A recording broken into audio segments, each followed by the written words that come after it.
जय हिंद मेरे प्यारे दोस्तों, आप सभी का अपने यूट्यूब चैनल अवध एकेडमी पर हार्दिक स्वागत एवं अभिनंदन है। दोस्तों, जैसे कि आज की क्लास हमारी जीके जीएस से संबंधित है, महत्वपूर्ण प्रश्नों के साथ। तो चलिए बिना देर किए हुए हम अपनी क्लास की तरफ चलते हैं। और आज की हमारा पहला प्रश्न ये आपकी स्क्रीन पर रहा। एक ऐसा बाजार जिसमें तैयार माल और चीज़ें व सेवा खरीदी और बेची जाती हैं, उसे कहते हैं ए कमोडिटी बाजार, बी इक्विटी बाजार, सी फैक्टर बाजार और डी प्रोडक्ट बाजार। बहुत अच्छे, आप लोग अपने उत्तर कमेंट बॉक्स में दीजिए। और हमारे जो साथी ऑप्शन ए के साथ हैं वे बिल्कुल सही है। उसे कहते हैं कमोडिटी बाजार। कमोडिटी बाजार एक ऐसा बाजार है जहां पर माल खरीदा, ठीक है, जहां पर माल खरीदा व बेचा जाता है, उसे कमोडिटी बाजार कहा जाता है। इसमें जो है प्राथमिक अर्थव्यवस्था की वस्तुएं खरीदी व बेची जाती है, ना कि निर्मित वस्तुओं को बेचा जाता है। जैसे कच्चा तेल हुआ, फल हुआ, ये सब जो प्राकृतिक से हमें प्राप्त होती हैं, उन्हीं को ही खरीदा और बेचा जाता है। ठीक है। इक्विटी बाजार शेयर मार्केट को कहा जाता है। ठीक है, इक्विटी बाजार जो है वो शेयर मार्केट को कहलाता है। ठीक। नेक्स्ट क्वेश्चन है आपका, निम्नलिखित में से दुनिया में सबसे गहरी तंग नदी घाटी अर्थात गार्ज कौन सी है? A Kali Gandaki gorge, B Vikos gorge, C tiger leaping gorge और डी गरगात डेल केयर्स।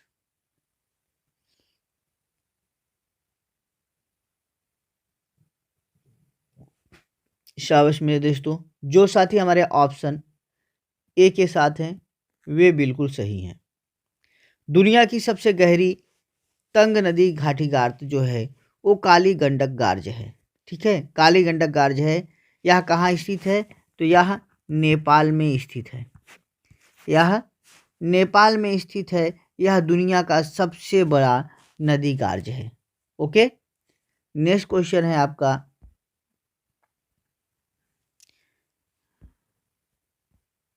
किस लेखक ने टू लाइफ्स पुस्तक लिखी है?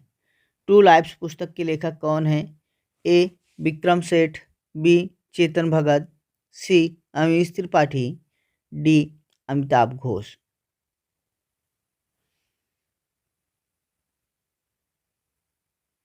बिल्कुल भैया, जो साथी हमारे ऑप्शन ए के साथ हैं वो बिल्कुल सही हैं।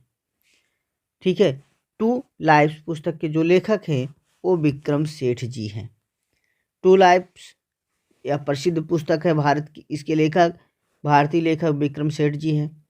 इनकी कुछ अन्य पुस्तकें भी हैं, जैसे a suitable boy, the golden gate, an equal music, beastly tales, all you who lives, tonight, mapping, Arion and dolphin.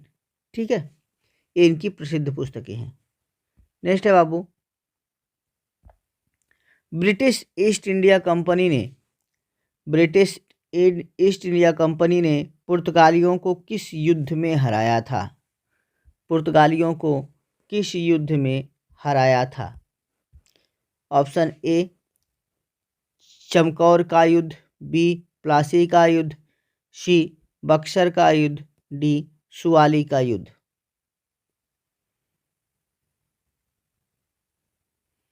Well done दोस्तों, बहुत अच्छे। बिल्कुल D is the right answer बाबू, सुवाली का युद्ध। ब्रिटिश ईस्ट इंडिया कंपनी ने पुर्तगालियों को सुवाली के युद्ध में हराया था। यह युद्ध 29-30 नवंबर 1612 ईस्वी को हुआ था। ठीक है, कहाँ पर? गुजरात के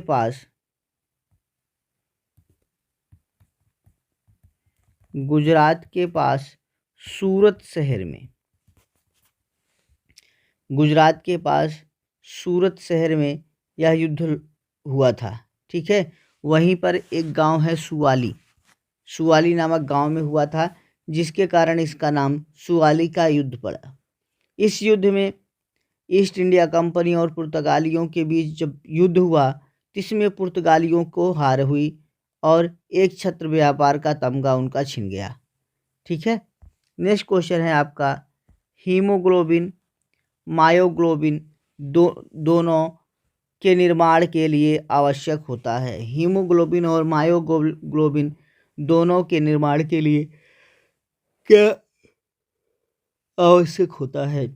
जल्दी जल्दी बताएं दोस्तों। बिल्कुल, अगर वीडियो पसंद आ रहे है तो वीडियो को लाइक कर दें, दोस्तों में शेयर कर दें, और चैनल पर नए हैं तो चैनल को सब्सक्राइब कर लें। शाबाश मेरे दोस्तों, बिल्कुल बिल्कुल सी इज़ द राइट आंसर बाबू। जो साथी हमारे ऑप्शन सी के साथ हैं बिल्कुल सही हैं।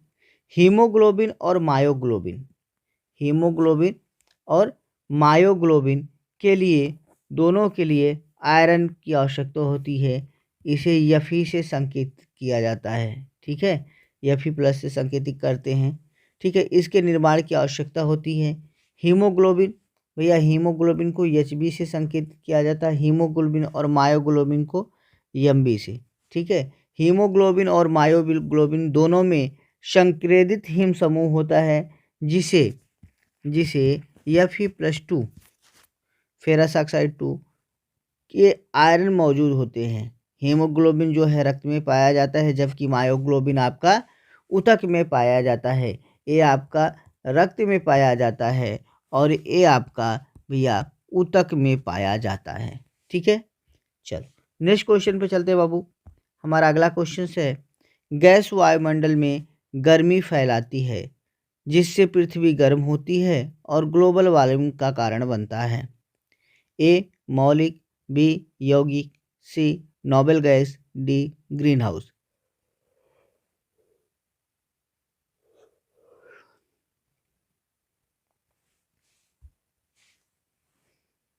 बहुत अच्छे, वेल डन। बिल्कुल भैया, जो साथी हमारे ऑप्शन सी के साथ है बिल्कुल सही है, नोबेल गैस। ठीक है, नोबेल गैस जो है यह एक अक्रिय गैस है। कैसी गैस है बाबू? तो यह एक अक्रिय गैस है। यह वायुमंडल में गर्मी फैलाने का काम करती है, जिससे हमारी पृथ्वी गर्म हो जाती है और ग्लोबल वार्मिंग का कारण बन जाती है। इसमें सबसे ज़्यादा जलवाष्प, carbon dioxide, nitrous oxide, methane, chlorofluorocarbon अर्थात CFC, ओजोन आदि को ये नुकसान पहुंचाती है।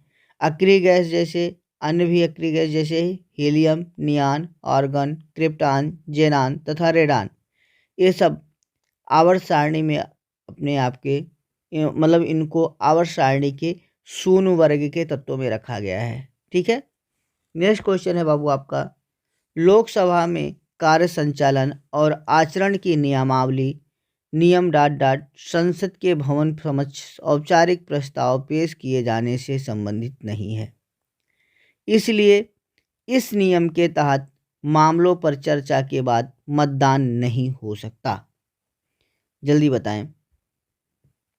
ए है आपका 186, बी 193, सी 158, डी 149।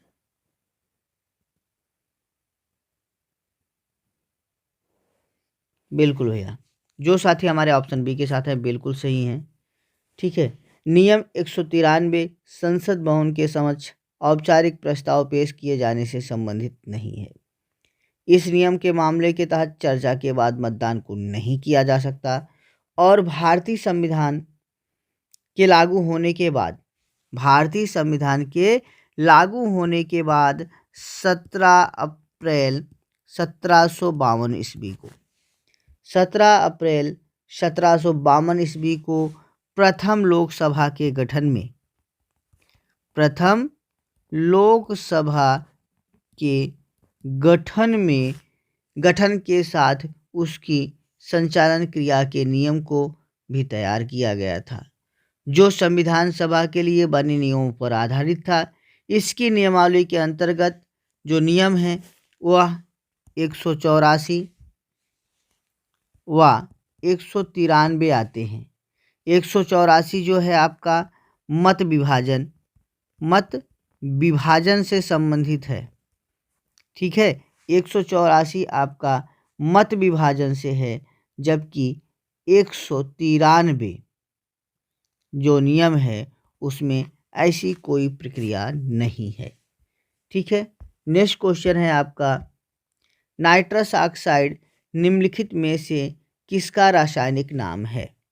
ए tear gas, B mosquito repellent, C laughing gas, D fire एक्सटिंगिगाइजर।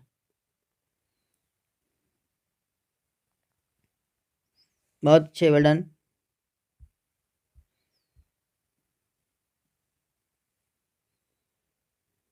शाबाश। जो साथी हमारे ऑप्शन सी के साथ हैं बिल्कुल सही हैं। नाइट्रस ऑक्साइड को लाफिंग गैस कहते हैं। इसका साल्ट है N2O से इसको संकेतित किया जाता है। ठीक है, ऐसे लाफिंग गैस कहा जाता है। इसमें टीयर गैस अमृत्युकर हथियार है जो कि आँखों से आंसू निकलता है। ठीक है, इसके कारण फिनाइसिल क्लोराइड, ब्रोएसीटोन और जाइलिम ब्रोमाइड में इसमें तत्व पाए जाते हैं। नेक्स्ट है आपका, भारत के संविधान का कौन सा अनुच्छेद भारत के नए राज्य के गठन को दिया गया है? संविधान का कौन सा अनुच्छेद भारत के नए राज्य के गठन को दिया गया है? A article 9, B article 3, C article 2 और डी आर्टिकल 1। शाबाश मेरे दोस्तों, आप टोटल करने के बाद हमें एक बार ज़रूर कमेंट कीजिएगा कि आपका कितने क्वेश्चन सही हैं, कितने प्रश्नों के आपने सही उत्तर दिए। जी वेल डन। बिल्कुल भैया, हमारे जो भी साथी ऑप्शन बी के साथ हैं बिल्कुल सही हैं, आर्टिकल 3। ठीक है, भारत के संविधान का अनुच्छेद 3 भारत के नए राज्यों के निर्माण और वर्तमान राज्यों की सीमाओं या नामों में परिवर्तन संसद विधि द्वारा किया जा सकता है। ठीक है, नेक्स्ट क्वेश्चन है बाबू आपका, पोवाड़ा नृत्य किस राज्य की एक प्रदर्शनी कला है? पोवाड़ा नृत्य किस राज्य की एक प्रदर्शनी कला है? Option A Gujarat, B Maharashtra, C Rajasthan और डी केरला। Well done. बिल्कुल भैया, हमारे जो भी साथी ऑप्शन बी के साथ हैं वे बिल्कुल सही हैं। पोवाड़ा या पोवाड़ा नृत्य जो है आपके महाराष्ट्र राज्य का एक प्रदर्शनी नृत्य है। ठीक है, इस नृत्य को मराठा गाथा गीत के रूप में प्रस्तुत किया जाता है। यह श्री छत्रपति शिवाजी महाराज के जीवन की घटनाओं का वर्णन को दर्शाता है। ठीक है, शिवाजी महाराज के जीवन में जो घटनाएं घटी थी उसी के वर्णन को इस नृत्य के माध्यम से दर्शाया जाता है। नेक्स्ट है, भगवान महावीर ने मोक्ष कहाँ प्राप्त किया था? भगवान महावीर ने मोक्ष कहाँ प्राप्त किया था? A Sonagir, B Pavapuri, D C Shravana Belagola और डी माउंट आबू। बिल्कुल, बहुत अच्छे, वेल डन। शाबाश मेरे दोस्तों, हमारे जो भी साथी ऑप्शन बी के साथ हैं बिल्कुल सही हैं। भगवान महावीर ने पावापुरी में मोक्ष को प्राप्त किया था।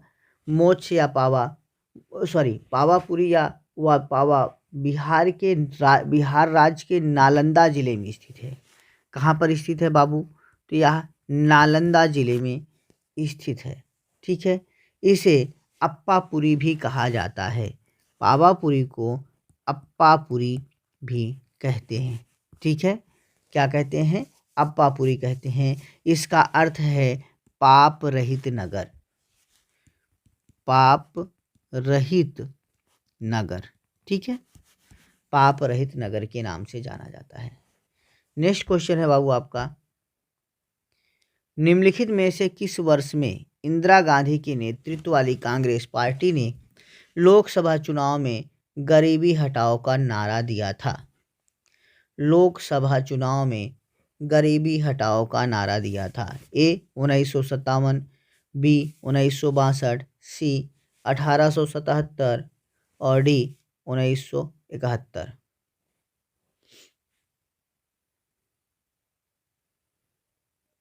वेल डन मेरे दोस्तों। बिल्कुल भैया, जो भी साथी हमारे ऑप्शन डी के साथ हैं बिल्कुल सही हैं। ठीक है, 1971 में इंदिरा गांधी की नेतृत्व वाली कांग्रेस पार्टी ने लोकसभा चुनाव में गरीबी हटाओ का नारा दिया था। यह 5वीं पंचवर्षीय योजना का प्रमुख हिस्सा थी। ठीक है, नेक्स्ट है, भारत में जय हिंद पुल कहाँ स्थित है? भारत में जय हिंद पुल कहाँ स्थित है? ए कोलकाता, बी हैदराबाद, सी मुंबई, डी चेन्नई। जल्दी जल्दी बताएं। बिल्कुल भैया, हमारे जो भी साथी ऑप्शन ए के साथ हैं बिल्कुल सही हैं। ठीक है, भारत में जय हिंद पुल कोलकाता में स्थित है। पश्चिम बंगाल की मुख्यमंत्री ममता बनर्जी ने नेता सुभाष चंद्र बोस जी की 125वीं जयंती पर के उपलक्ष्य में नवनिर्मित जो है माजेराहट ब्रिज, ठीक है, का नाम जो है बदल कर जय हिंद पुल रख दिया है। ठीक है, जय हिंद पुल रख दिया है। ठीक है, नए पुल पुराने पुल के, यह जो नया पुल है पुराने पुल के स्थान पर बनाया गया। यह पुराना जो पुल था वो 2018 में ढह गया था। ठीक है, यह इसकी जो लंबाई है 650 मीटर लंबा पुल है। ठीक, यह कोलकाता के मध्य भाग में बेहाला और अन्य दक्षिण पश्चिमी उपनगरों को जोड़ता है। ओके, नेक्स्ट क्वेश्चन है बाबू, पौधे का कौन सा हिस्सा कार्बन डाइऑक्साइड को ग्रहण करने की अनुमति देता है और वाष्पीकरण के कारण पानी के नुकसान को सीमित करता है? पौधे का कौन सा हिस्सा कार्बन डाइऑक्साइड को ग्रहण करने की अनुमति देता है और वाष्पीकरण के कारण पानी के नुकसान को सीमित करता है? ए पंतदल, बी अनुपर्ण, सी रंध्र और डी पर्णकृत। जल्दी बताएं।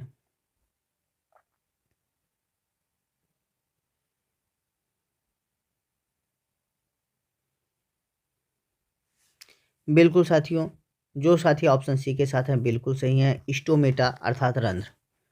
ठीक है, रंध्र अर्थात स्टोमेटा कार्बन डाइऑक्साइड को अवशोषण की अनुमति देता है और वाष्पीकरण के कारण पानी के नुकसान को सीमित करता है। स्टोमेटा में पत्तियों, तनों और अन्य पौधों के अंगों में एपिडर्मिस में पाया जाने वाला एक सूक्ष्म छिद्र होता है जो पेटियोल एवं डंठल है, जो ब्लेड की पत्तियों के आधार से ही जोड़ता है। स्टेपियोल पत्ती का एक छोटी सी पत्ती जैसे उपंग होता है जो आमतौर पर पत्ती के डंठल के आधार पर जोड़ में पैदा होता है। लैमिना पत्ती का एक विस्तारित सपाट घटक है जिसमें क्लोरोप्लास्ट की उत्पत्ति होती है। ठीक है, नेक्स्ट क्वेश्चन है आपका, रक्षा मंत्रालय ने निम्नलिखित में से किसके साथ सतह से सतह पर मार करने वाली ब्रह्मोस मिसाइल की दोहरी भूमिका के लिए एक समझौते पर हस्ताक्षर किया है? रक्षा मंत्रालय ने निम्नलिखित में से किसके साथ सतह से सतह पर मार करने वाली ब्रह्मोस मिसाइल की दोहरी भूमिका के लिए एक समझौते पर हस्ताक्षर किया है? ए HAL, बी BDL, सी BAPL और D ISRO।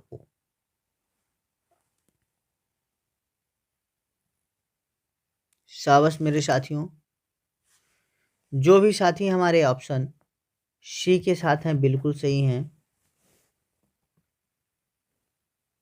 C is the right answer आपका बाबू, सी आपका सही आंसर है।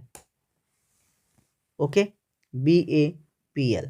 रक्षा मंत्रालय ने निम्नलिखित में से जो ब्रह्मोस एरोस्पेस प्राइवेट लिमिटेड, ठीक है, इसका पूरा नाम है ब्रह्मोस एरोस्पेस प्राइवेट लिमिटेड, ठीक है, के साथ सतह से सतह पर मार करने वाली ब्रह्मोस मिसाइल की दोहरी भूमिका के लिए समझौते पर हस्ताक्षर किया है।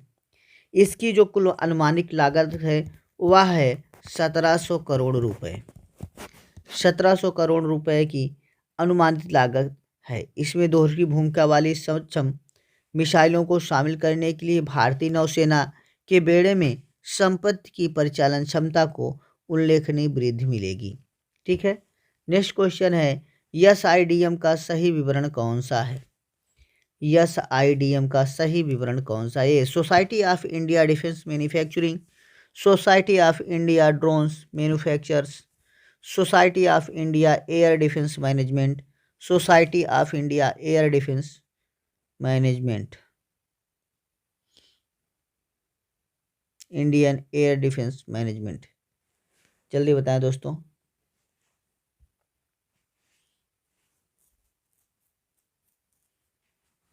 बिल्कुल साथियों, जो भी साथी हमारे ऑप्शन ए के साथ हैं बिल्कुल सही हैं। एसआईडीएम का सही विवरण अर्थात पूरा नाम society of Indian defence manufacturers है। ठीक है, society of Indian defence manufacturers है। ओके, देखो भैया, रक्षा मंत्री श्री राजनाथ सिंह के द्वारा भारतीय रक्षा उद्योग में अत्याधुनिक लागत को प्रभावी उत्पादों और प्रौद्योगिकों की पहचान कराने के लिए इसका निर्माण करने का आह्वान किया गया। वे जो है 27 सितंबर 2022 को नई दिल्ली में society of Indian defence manufacturers के 5वें वार्षिक गठ सत्र को संबोधित कर रहे थे।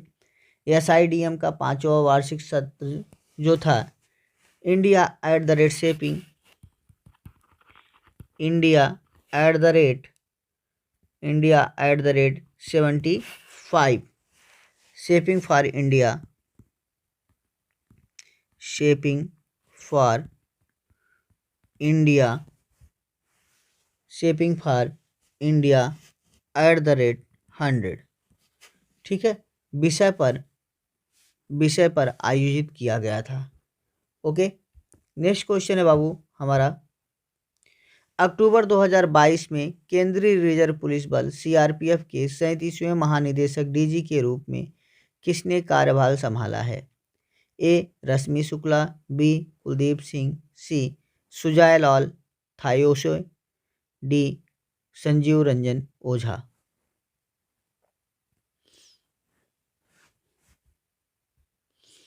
शाबाश मेरे दोस्तों, बिल्कुल बेडन। जो भी साथी हमारे ऑप्शन सी के साथ हैं बिल्कुल सही हैं।